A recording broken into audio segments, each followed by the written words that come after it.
कि ये जो सियासी जमातों में एक डिक्टेटरशिप है ना, कि इमरान खान ने हुक्म दे दिया तो फिर अब वो आखिरी है। तो मुझे मुझे बिल्कुल तुम ठीक कह रहे हो, जैसे नवाज शरीफ ने लंदन से हुक्म दिया कि बाजवा को एक्सटेंशन का वोट दे दो, ना उसने किसी से पूछा, ना मशवरा किया, ना उसने अपनी जमात के किसी बंदे से वो किया। बादशाही थी, वहां से उसने लंदन से नवाज शरीफ ने कहा कि जी मेरी बात पूरी होने देना, नहीं मेरी बात पूरी होने दे, मेरी बात पूरी होने दे।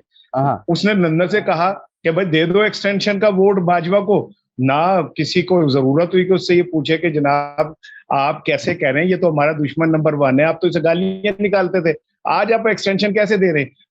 लेकिन हम ये चाहते हैं कि इमरान खान काउंसलर लेवल पे आके मशवरा करे, और नवाज शरीफ जो है वो पार्लिमानी सतह पे भी आके किसी से मशवरा ना करे।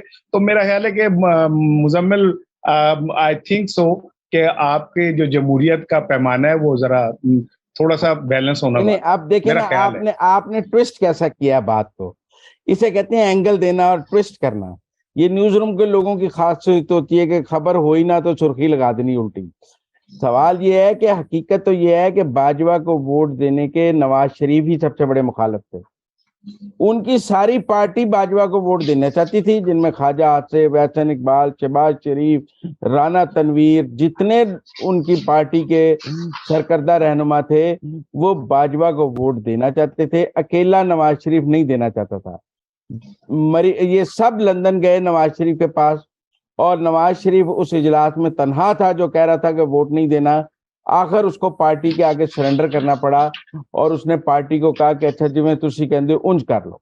आपने दिया ख्वाजा आसिफ ने, आपकी बात को नहीं मानता, ख्वाजा आसिफ ने मतलब बकायदा ये बात कही कि हमें डायरेक्टली नवाज शरीफ ने कहा कि आपने बाजवा को वोट देना है। मुझे बता दे कौन सा इजलास हुआ था, मुझे बता दे कौन गया था उनसे बात करने, मुझे बता दे कहां पे इजलास हुआ था। लंदन के एक रेस्टोरेंट में ये इजलास हुआ जिसमें सारे लोग गए, ख्वाजा आसिफ, ये एहसन इकबाल, शहबाज शरीफ। उसकी तस्वीरें भी मीडिया पे छपी कि एक रेस्टोरेंट में इजलास हो रहा है, और वहां बाजवा की एक्सटेंशन पे सब ने नवाज शरीफ को कहा। कुछ लोगों ने जूम पे, मोबाइल पे ज्वाइन किया कि हाँ वोट देना चाहिए। ये उनकी पाकिस्तान चैप्टर जो है ना शहबाज शरीफ की क़यादत में, मुफाहमत का चैप्टर, वो इस बात का दायी था कि वोट देना चाहिए। नवाज शरीफ आखिरी वक्त तक वोट देने के हक में नहीं थे। आप जरा दोबारा तहकीक कर लीजिएगा, क्योंकि उनका मौकफ था कि वोट को इज्जत दो, कॉम्प्रोमाइज हो रहा है। आप देखें उन्होंने बाद में एक्सटेंशन नहीं दी, हालांकि इमरान खान साहब तो ताहयात देने के लिए भी तैयार थे, और फिर वो कह रहे थे कि मेरा मतलब है कि अगले इलेक्शन पर मुजम्मिल साहब पहले भी तो नहीं एक्सटेंशन देनी चाहिए थी, और या जो दी गई वो गलत दी गई। अभी परसों अदालत में, परसों अदालत उसका भी हक है बोलना।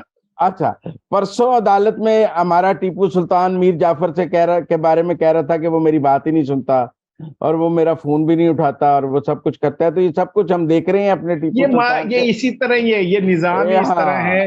मरियम के मैंने कल भी आपको कहा कि निजाम ही इस तरह का है। इमरान खान की गलतियों को जस्टिफाई करने के लिए माजी के जुर्मों को दलाल ना लाया करो। मैं कवर नहीं कर रहा, मैं तो वो हिस्ट्री दोहरा रहा हूँ। ये जहां से देखे ना, ये अभी कोई 200 साल पुरानी बात नहीं है। और एक मिनट, जलसों के अंदर, गुजरांवाला के जलसे के अंदर जिस तरह जब जनरल बाजवा का नाम लेके और जिस तरह कहा जाता था, मरियम कहती थी, और उसके बाद नवाज शरीफ ने हाथ जोड़ के उन्हें एक्सटेंशन का वोट दिया, तो इससे जो सियासतदानों की मुनाफकत और दो अमली सामने आ जाती है। वो चाहे इमरान खान हो या नवाज शरीफ हो, ये सब एक ही तरह की सोच रखते हैं। इनकी मंजिल सिर्फ इख्तिदार है और कुछ नहीं है। गलत बात कर रहे हैं, वो कह रहे हैं, आप कहते रहे, आप गलत बात कह रहे हैं। वो उनको मीर सादिक, मैंने तो आपको हिस्ट्री से, ताजा हिस्ट्री से मिसाल ले दी। अब आप इसको डिनाई नहीं कर सकते। को डिस्टॉर्ट कर रहे हैं, क्योंकि आपने इमरान खान को कवर करना है, डिफेंड करना है, लिहाजा आप हिस्ट्री को अपनी मर्जी से लिख रहे हैं, जो कि आपको इख्तियार नहीं दिया जा सकता। अब ये ऐसे ही है। चले अब राना सनाउल्लाह पे आ जाते हैं। मैं नहीं, सुन लेना, मैं विड्रा करता हूँ इमरान खान से, आप भी नवाज शरीफ से विड्रा करके, आप भी उन्हें डिफेंड ना करें। मैं आप भी डिफेंड नहीं कहेंगे कर रहा, कि ठीक है, मैं तो फैक्ट बयान कर रहा हूँ। अच्छा, यानी मेरा कुत्ता कुत्ता और आपका कुत्ता डोगी, आप बोले तो हकायक है, मैं बोलूं तो मैं डिस्टोर्ट कर रहा हूँ। Very good. में लेके आने वाले जनरल बाजवा ये फर्क है कि मैं फैक्ट्स को बयान कर रहा हूँ, आप फैक्ट्स को डिस्टॉर्ट कर रहे हैं। देखो ना, मैं बहस नहीं करूंगा, मैंने तो आपसे एक अर्ज कर दी कि आप भी तर्जुमान ना बने, फैक्ट्स को मान लें। अच्छा, अब दूसरी बात यह है कि अब देखें ना, अब राना सनाउल्लाह वाली बात कर लें कि अब जो साइन करके इमरान खान साहब अपना बयान दे के आए हैं, उसमें वो कह के आए हैं कि उनके पास तो फैसल नसीर के खिलाफ कोई सबूत नहीं है, शहबाज शरीफ के खिलाफ कोई सबूत नहीं है, राना सनाउल्लाह के खिलाफ कोई सबूत नहीं है।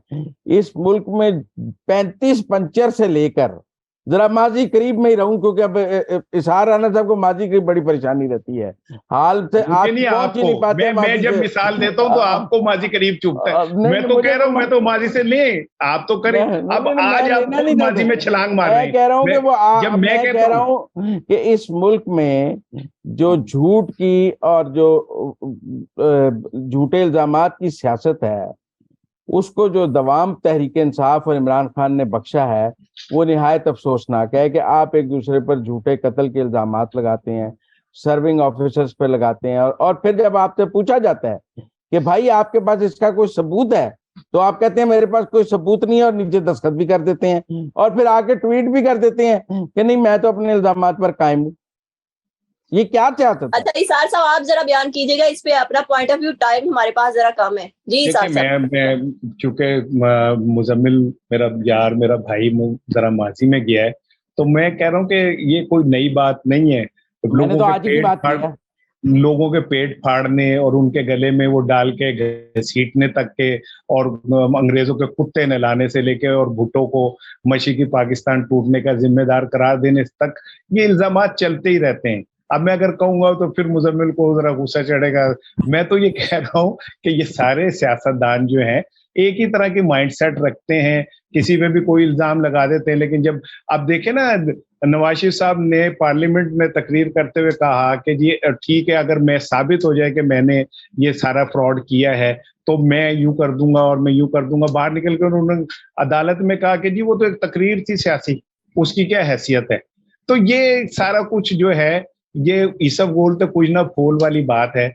लेकिन मैं जाती तौर पे ये समझता हूँ कि ये 75-76 सालों में हमने क्या सीखा, सिवाय एक दूसरे पे इल्जाम लगाने के और एक दूसरे को गलत साबित करने के हमने क्या किया, जिसका नतीजा आज ये है कि हम फिर तारीख के उसी मुकाम पे खड़े हैं जहां से हम चले थे, और आज फिर हम उन तमाम चीजों को इंडोर्स कर रहे हैं जिनको कल जाके हम कहेंगे कि नहीं हमने तो नहीं किया था, लेकिन वो यूं हो गया था और यूं हो गया था।